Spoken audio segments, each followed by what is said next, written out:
Alrighty, so I guess we gotta talk about two things I don't particularly enjoy. One, Jimmy Dore. Two, horse dewormer. Okay, sure. Why not? Alright, first of all, let's get fan art out of the way. So we have a cinnamon roll Suris from Memory Martin, and then after that we have Point of View. You are holding Suris at channel point, gunpoint. This is when you guys decide to force me to say things that are actual war crimes in violation of the Geneva Convention. Look at you guys. And this one is done by Maki Himiko. As always, thank you all for your fan art submissions. And let's just begin. Let's just do this. So, let's go ahead and preface. This is Jimmy Dore. He ostensibly calls himself, like, politically left-aligned, but I don't know. I've based on what I've seen from him, I don't entirely understand where he's coming from with that. Secondly, we're going to talk about ivermectin, also known as horse dewormer. Now, what is ivermectin, and can it be used in humans? Yes, it can be used in humans. For people who say it can't, there are human versions of this that are created. The main point of ivermectin, though, is it's an anti-parasitical. Why does that matter? Well, if it's a horse dewormer, the fact that it's anti-parasitical makes sense. That's what it's there for. That's what it does. People are trying to use it to fight COVID. Now, I'm not sure if you understand the difference between a parasite and a virus, so maybe I need to explain that real quick before we talk about Jimmy Dore's endorsement here. Ivermectin fights parasites, living organisms that have a non-symbiotic relationship with the body and steal its nutrients in various ways. Think, like, tapeworms. Think leeches. Okay, now, let us talk... Well, think fleas, actually. Let's talk about what a virus is. A virus is a non-living organism that a lot of them literally eat bacteria. That's like what they do to survive, but they are not classified as living organisms. They can wreak havoc on the body, and they are one of the primary contributors to developing diseases in the body. They are different from parasites. Things that treat viruses do not necessarily treat parasites, and vice versa. Much like how things that treat bacterial issues do not fight viruses. You can't take a bunch of antibiotics and hope for it to blow up COVID, just like you can't take ivermectin and hope for it to blow up COVID. Now, Jimmy, let's talk about what you've been doing with ivermectin. Also, Windchanter, thank you very much for dropping in the 20 bits. Full confession, I used to like Jimmy. It's okay to like content creators. It's fine. It's also okay to disagree with them violently. Not as in a call for violence, but, like, vehemently disagree. There we go. Widespread distribution of ivermectin proves effective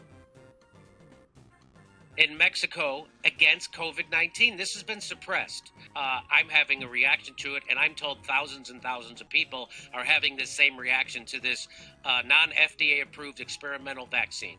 Okay, so this is a segment that Jimmy Dore decided not to keep on his YouTube channel. And also, the idea that Pfizer is not FDA approved, we're going to be talking about another content creator later, and we are going to be talking about the FDA approval of the Pfizer vaccine, because it has been FDA approved now, but at the time that Jimmy had made this particular segment, it wasn't.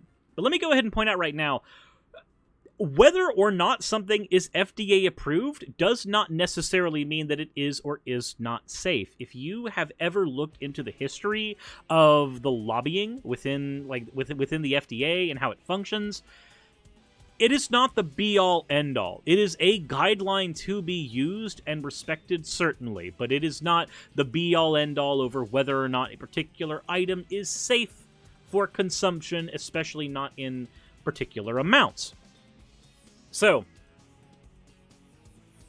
Jimmy says that he has had side effects from the vaccine. Now, I'm curious if he's going to talk about what side effects from the vaccine he's had, and if those are side effects that we could actually attribute to the vaccine, or if they are just post hoc rationalizations. Let's find out.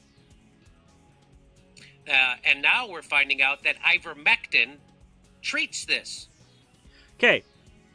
It doesn't, though. How does ivermectin treat it? You have a article up here that says widespread distribution of ivermectin proves effective in Mexico against COVID-19. But what specifically is ivermectin fighting? So here's what we're going to do. We're going to do a little bit of live research here. So what does ivermectin do to fight COVID? Okay. From NPR, we have U.S. health officials urge people to not use deworming medicine. Hospitals can't be forced to give ivermectin to COVID patients. Don't use ivermectin to treat COVID. Oh my god. Okay, I know I mentioned the thing about the FDA. Let's go ahead and look at what the FDA has to say about ivermectin, though. Just here. It says, COVID-19. We've been living with it for what seems like forever. Given the number of deaths that have occurred from the disease, it's perhaps not surprising that some consumers are turning to drugs not approved or authorized by the FDA. Yeah, Pfizer was used when it wasn't approved by the FDA yet. It's fine. One of the FDA's job is to carefully evaluate the scientific data on drugs to be sure that they are both safe and effective for particular use. In some cases, it can be highly dangerous to use a medicine for the prevention or treatment of COVID that has not been approved or has not received emergency use authorization from the FDA. Now, here's the fun thing. When Jimmy is talking about how the Pfizer vaccine was not FDA approved, it had received emergency use authorization. That is a separate category when something has to be done more quickly. For instance, if memory serves, the sample sizes we used for the Pfizer vaccine were about 43,000 people, whereas we normally try to have about 100,000 people for our sample tests. So we didn't have the ability to have as large of a sample test, meaning that we had to do emergency use authorization until, of course, we've had now a half a year of data coming in about the Pfizer vaccine, so now it has received FDA approval. But let's see here. Current available data does not show ivermectin is effective against COVID-19. Clinical trials assessing ivermectin tablets for the prevention and treatment of COVID-19 are still ongoing, though. Taking large doses of ivermectin is dangerous. If your health provider writes you an ivermectin prescription, fill it through a legitimate source such as a pharmacy and take it exactly as prescribed. Never use any medications for animals, on yourself, or other people. So, why do people say it's horse dewormer? Let's go ahead and get into that real quick. So, you can receive an ivermectin prescription. Again, it is an anti-parasitical, and it can work on humans. COVID is not a parasitical thing, so it's largely not going to do a whole lot to COVID. What people are doing, though, is they are going to places that sell ivermectin as a dewormer for horses, and they are buying it there because conservative pundits are telling them that ivermectin is great and wonderful and awesome. In fact, on my Facebook feed today, this was posted. Let me go ahead and find it real quick, because it is a doozy. Especially when you consider how logically inconsistent this is, okay? So, this was posted on my Facebook today. Literally almost advertised there. From Congressman Thomas Massey. And it says, if you just got finessed into calling the medicine that won the 2015 Nobel Prize horse dewormer, you might need to sit the next few plays out. So, let's talk about what's going on with the language in here. First of all, if you just got finessed into calling it something, that makes it seem like you're getting used car salesman. And you might need to sit the next few plays out. This is the type of language that appeals directly to football enthusiasts. And if you've ever been in the South, a great portion of the people here are sports enthusiasts. There's not necessarily a correlation between people who enjoy or love sports and people who buy into fanatical groupthink bullshit, but I just want to throw out that it's there in the language. Now, let's actually break down what is being said here. The 2015 Nobel Prize winning medicine, ivermectin, received the Nobel Prize as a what? It received it as an anti-parasitical. And it is being bought largely now from places that sell it as a dewormer for horses. To call it horse dewormer is not incorrect. It is literally what it is being used for in a good majority of cases. And when you are buying it as a horse dewormer. So, just throwing that out there, this is the type of stuff that conservative pundits and politicians are pushing right now, and it's why people are going to try to buy horse dewormer from various sources that have openly had to say, please do not use our products on yourself. Nachi Bree, thank you very much for the 40 bits. There's no dewormer like horse dewormer.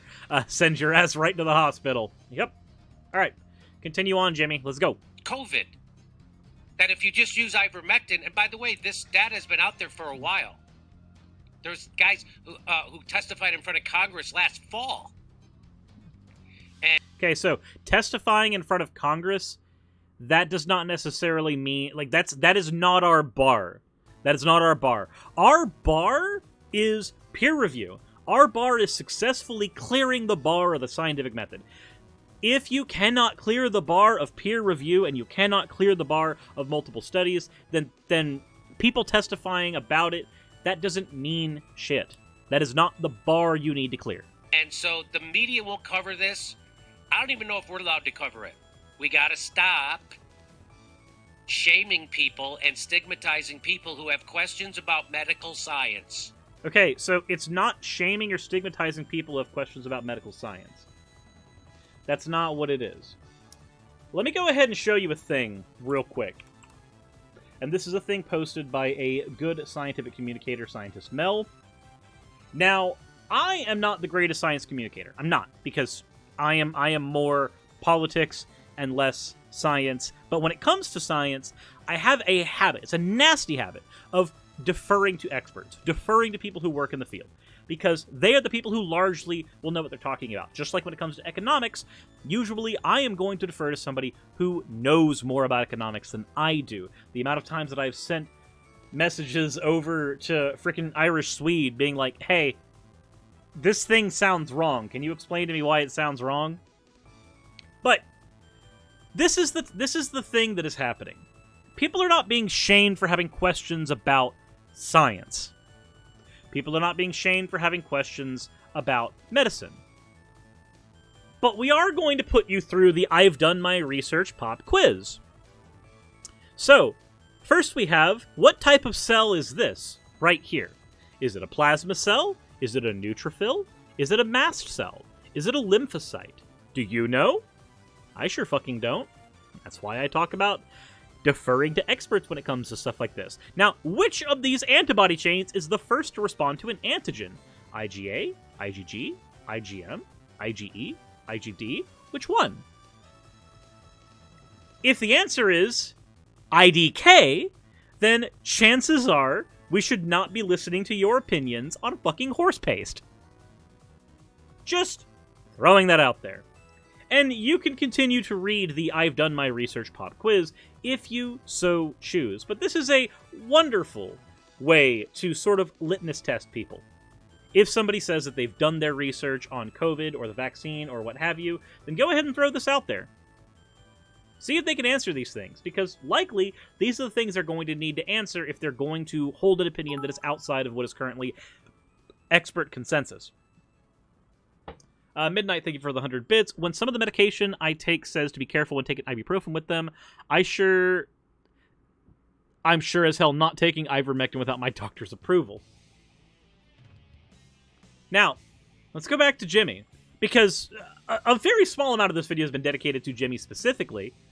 More so the random bullshit surrounding the things Jimmy has said. We gotta stop stigmatizing people. We gotta let people ask questions. Okay, they can ask questions, Jimmy, but it's who is answering those questions that I'm concerned about. You can ask a question, but if you're asking the question to Alex Jones and accepting the answer given to you by Alex Jones, who we'll cover later in the stream, chances are I'm gonna maybe question your methods a little bit. We gotta let people have theories. And we gotta be able to criticize the scientists when they are speculating. Okay, so Houston, we need to be able to criticize scientists when they're speculating. Well, when are they speculating? See, in some cases, we get information that comes after it's gone through rigorous testing. In some cases, we get emergency information that is, this needs to be how things are done for the time being. So when masks were being talked about in the beginning, a lot of scientists were saying, hey, don't go out and just buy out all the masks. Because studies were still being done on exactly how COVID transferred, and exactly how effective masks would be where it's concerned, and exactly which kind of masks needed to be utilized. And also, most importantly, there had not been a large production line where masks are concerned, so there wasn't as much of a supply. And there were rapidly depleting supplies of masks where doctors and nurses were not able to keep enough for their jobs, which they need to protect people in the public. So, the information we got early was very, hey, we don't know if masks are super great, so just go ahead and wait. What we found out later is, yes, there are some masks that don't work. Masks that have, like, the open ventilation shafts, completely useless for COVID's concerned, because the size of the particles in the water droplets go through the filter. We found that cloth masks, specifically double-layering cloth masks, was an incredibly effective thing to do because it traps said water droplets. We found that disposable mask works for the same reasons. These are things that we found out via data, and as that information was found out and became publicly available, then the narrative changed a little bit there where it's concerned. This isn't scientists speculating. This is them giving the best information that they can for the time period they have. Now, let's go back to the next thing Jimmy has to say. the nurses protest after losing their jobs for refusing COVID-19 shots. So there's nurses in Houston are refusing their COVID-19 shots, and they got fired. Yes, because the COVID-19 vaccine not only protects you with about a 90% efficacy where symptoms are concerned, but there is also data to suggest that it can prevent transference of the virus, or at the very least, severely limit transference of the virus. If you are working in a medical field and you refuse to take a vaccine for something that is currently part of a global pandemic, then yeah, you should be fired. Because you are now a danger to those around you and to yourself, because in the medical field, you will be exposed to more people with this virus than anyone else. And, oh, mind you, one of the reasons, just throwing it out there, one of the reasons that spread of COVID can be mitigated by a vaccine, one of these symptoms of COVID is coughing. A lot of coughing, like a metric fuck ton of upper respiratory issues. Whenever you have those upper respiratory issues, you start shooting phlegm out of every single part of your upper body. Well, every hole, so your mouth, your nose, etc. Those areas where moisture can escape. That moisture is what the virus is clinging to. You are increasing the likelihood that you are going to do these coughs, these sneezes, these everything uncontrollably in a way that is going to hurt other people. And this is not to mention the 2 weeks incubation period that happens with COVID to begin with.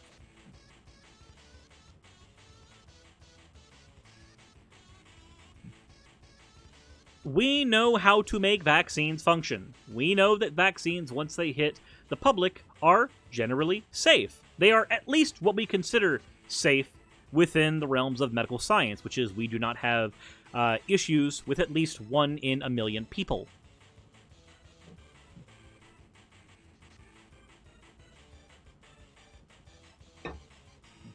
So, that said, this is like if somebody is in the military and they are about to go to a foreign country, and in that foreign country, they are going to potentially be exposed to a bunch of viruses or even expose the local populace to stuff that we have here, and the military has to get a grouping of vaccines in order to travel to any of those other countries. If you say, hey, I'm not going to take these vaccines, that's a dishonorable discharge. That's a thing that we do in our military already. But It's okay, Jimmy. It's completely new and unique and authoritarian when we do it with our hospitals in the middle of a global pandemic. For it. So now you're being forced to take an experimental vaccine. It's not experimental. The experiments had already been done, Jimmy. 43,000 people is a very large testing group. It is not the 100,000 that we would have wanted originally, but it is certainly a large enough testing group for emergency approval. And it was. And we did it. Or you won't be employed. So Mexico's using ivermectin. Now, I heard about ivermectin last year when this guy, doctor who's treating COVID people, who's a lung specialist, presented data that showed that ivermectin was working. And you know what the Democrats did? The Democrats all got up and walked out of the hearing in Congress. Did that happen? Hold on. I'm curious. That sounds like one of those and everyone clapped moments. So let's see here. What is it? So, Democrats walk out of Ivermectin hearing. Okay, so this was last year. This was in December. Oh my god. Fine. We will unblock the ads, you dumbass website. Okay, Senator Ron Johnson holds COVID-19 hearing accusing health officials of ignoring alternative therapies. Wow, I don't care about this advertisement. At a Senate hearing Tuesday, chaired by Wisconsin Republican Ron Johnson and lambasted by Democrats and some medical experts, a group of doctors touted alternative treatments to COVID-19 and accused organized medicine and government health agencies for suppressing their use. Okay, one witness from Wisconsin, Pierre Corey, a pulmonary specialist at Oris St. Luke's Medical Center, touted as a wonder drug ivermectin, used to treat parasitic infections, and a medication that the National Institute of Health has recommended against using for COVID-19 outside of 4 clinical trials. "We are telling the world this is the solution to COVID-19, said Corey, a claim few others made for any medication. Yeah, no, this is the type of claim that you make when you are selling snake oil. Panaceas? Wonder drugs? These types of things? This is the language you use to sell people on something.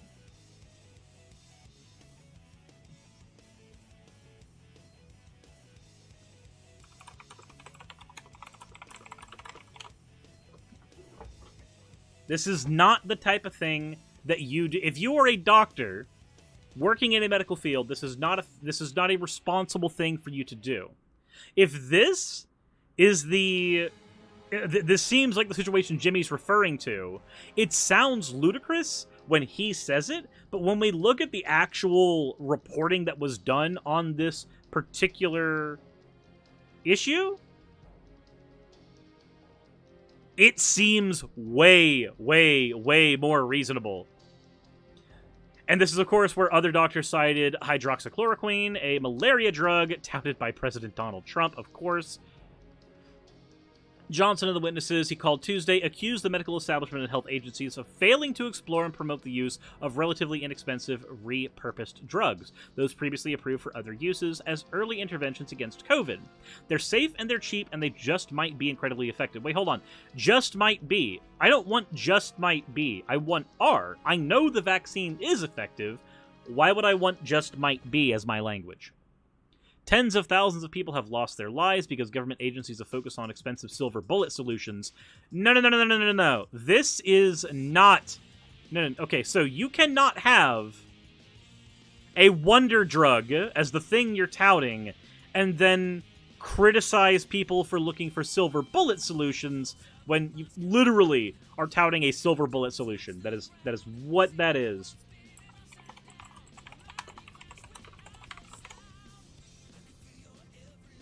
Back to Jimmy. Let's remember that our government is bought by Big Pharma. Okay, so, yes, there is corruption in the medical industry. For the blood and iron transfusions and the couple days in the hospital that Raz had, it was $38,000. $38,000 we did not have. $38,000 we will probably never have.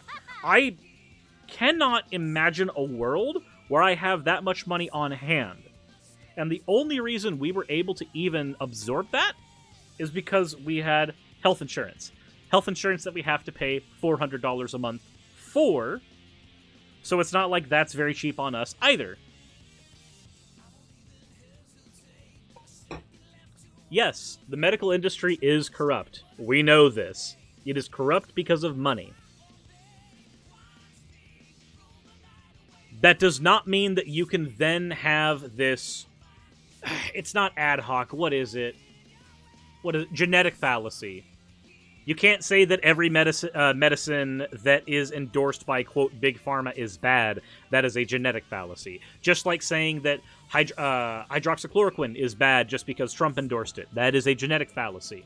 It's bad for other reasons. 38,000, this is why I'm forever thankful for the NHS. Yeah, I know, right? Isn't it great? Isn't it wonderful? Isn't it just fucking swell?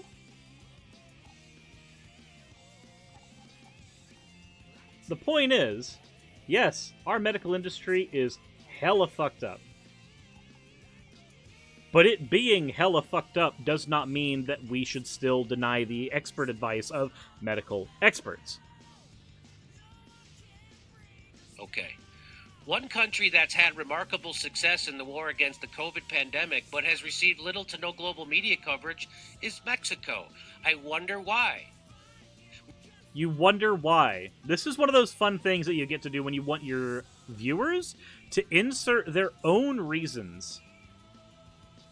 When you want people to insert their own reasons for a conspiracy theory, you say, I wonder why. That is one of the quickest ways to do it, unless you are willing to propose a reason why something is happening. But there's another bit that I want to analyze here. And it's this fun political bit. I'm going to be talking about ivermectin, and I'm going to be talking about the alternative therapies to treat COVID. And isn't it funny Dr. Fauci never mentions ivermectin? Isn't it funny? I mean, it is not funny that he doesn't mention ivermectin. If it's not one of the things that research has proven works where COVID's concerned, he's probably not going to recommend it. He's probably not going to talk about it there. Dr. Fauci never mentions the fact that we could have cut the deaths from COVID by a third if we had Medicare for all. Okay, so here's the thing. From what I understand, and correct me if I'm wrong, but from what I understand, Dr. Fauci is not in a position to start, like, aggressively pushing for something like Medicare for All. That's not within the scope of what he does. That type of advocacy is within the scope of a politician. That's not necessarily what he is doing. Would I like us to have Medicare for All? It would be a hell of a lot better than the system that we have right now. It really and truly would. But it's not necessarily Fauci's place to do so. So, isn't it funny he's not advocating for this thing? No, not really. We wouldn't expect him to. Isn't it funny that the 10-year-old down the street isn't advocating for your particular foreign policy? Well, no, we don't expect them to. Isn't it weird that the economics professor doesn't talk about this one very, very niche mathematical proof? Well, no, we wouldn't expect him to.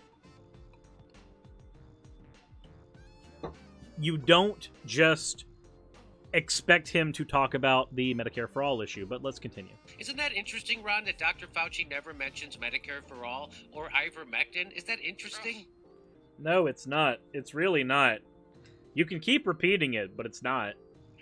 Yeah, I mean, and I'll say this just for like the safety of the show of the segment. I am not a doctor. I do not have a medical degree. I am not endorsing anything. I am this conversation is for entertainment purposes only. I think we covered it all. Isn't it funny how you have to do all of that self-protection of the asshole so that your show doesn't get taken down, Jimmy? Isn't that funny? Isn't that weird? Oh, wait, no. That's a different kind of funny. I'm sorry. I am very sorry. But remember, and this is from an account compiled these on Twitter called Accelerationists for Biden. I may not be an advocate for accelerationism, but data compilation is always useful when it's there. Isn't it great? Isn't it wonderful that the right wing in the United States is picking up this stuff from Jimmy Dore and saying that it's vital information? We've got that. We've got here from Nathan Stallman from Jimmy Dore live stream on June 9th, describing what's happening to him since getting the Moderna vaccine. This sketch, which included information about ivermectin, was never released on YouTube as a standalone video. I assume because Jimmy's worried about censorship. It's not censorship, my dude. Here's almost the entire segment that was part of the show. So you got people who are going to just, like, be advertising this unreleased bit from Jimmy Dore because now that he's said it, they can latch on to it. Also, Irish Swede, thank you very much for the resubscription. Your subscription would now be a forced birth by Republicans. Oh, yep, it's at the 9-month mark. Yeetus the fetus. Get it out of there.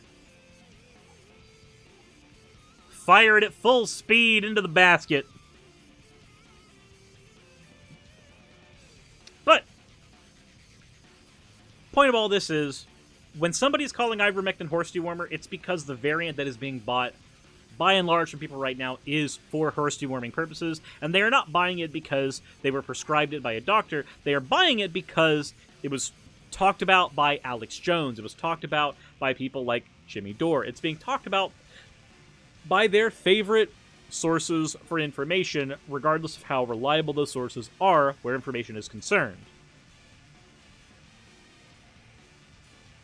With that said, this is where I throw the conversation back to all of you. Also, Sukiya, who I've never learned how to pronounce your name properly, and every time you tell me I promptly forget because I am just horrible at this, but thank you very much for resubscribing with your Bezos bucks. But now I gotta throw it back to all of you. What do you think? Do you think it is perfectly okay to mock this as horse dewormer when that's the version that's being bought 90% of the time? Or do you think that this is something that should be treated a little bit more cautiously?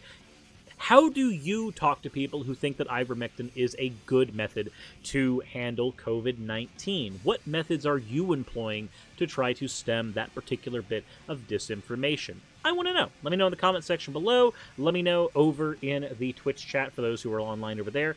And with that said, if you want to support my channel and what I do, the best ways to do so are always in the description below. Remember, there is a merch store open down there as well, so if you'd like to participate in the OWO War, the best way to do so is to either shout at me violently in the live chat, or also picking up merch from the Redbubble store down there. With all that said, as always, everyone, insert end the video tagline here.